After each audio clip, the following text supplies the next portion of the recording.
Izbruh soseda, Harry in Meghan sta neznosna. Sosed razvpitega para je razkril, kakšna sta v resnici Harry in Meghan. Želel sem biti le prijazen, a grobo sta me odrinila. Harryja in Meghan očitno ne prenaša več nihče. Celo, ali bolje rečeno, predvsem njuni sosedje v Montecitu. Sedaj se je 88-letni sosed odločil, da bo javno spregovoril. Obtožil ju je nesramnosti in brezbrižnosti. Ko sta kupila svojo izjemno luksuzno vilo v Montecitu, so bili številni navdušeni.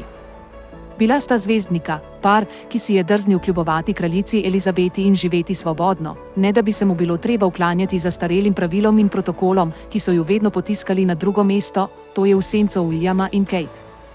Toda kmalu se je razkrila prava narava Harryja in Meghan.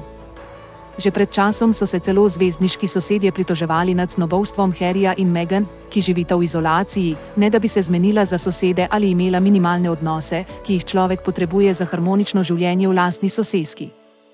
Nato se je tej brezbrižnosti pridružilo še nesramno obnašanje. Harry in Meghan sta se pogosto sprla in to na tak način, da je nekdo nekoč poklical policijo, ker se mu je zdelo, da je kričanje iz njihove vile res neznosno. Izmišljotina ali resnica?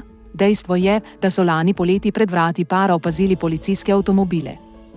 Zdaj je vsaj ta težava rešena, saj Harry več noči preživlja v hotelski sobi, čeprav še vedno ni jasno, ali je tam sam ali v družbi neke ženske, ki po navedbah poznavalcev nikakor ni Meghan. Zdaj pa je Independent povzel izbruh soseda, ki se pritožuje nad nesramnostjo para, ki naj bi bila tako snobovska, da ga popolnoma ignorirata. Zato je izbral najboljši način za maščevanje: pogovor z novinarji. Omenjeni sosed se imenuje Frank McGinnity in je 88-letni veteran ameriške mornarice.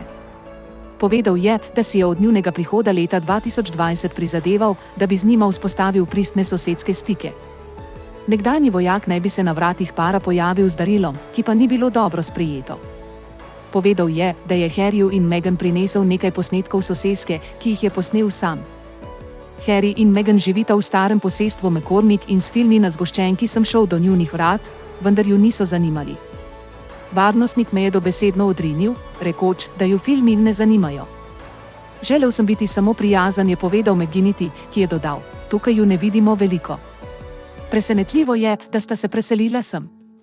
Ljudje, ki živijo v tej soseski, so na splošno starejši. Veteran je še dodal: imam veliko hišo v njuni neposredni bližini njunega posestva in živim v hiši za goste, medtem ko glavno hišo oddajam turistom.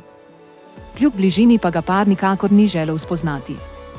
Sicer pa si bo lahko gospod McGinnity kmalu oddahnil, saj naj bi par svojo megalomansko vilo prodajal.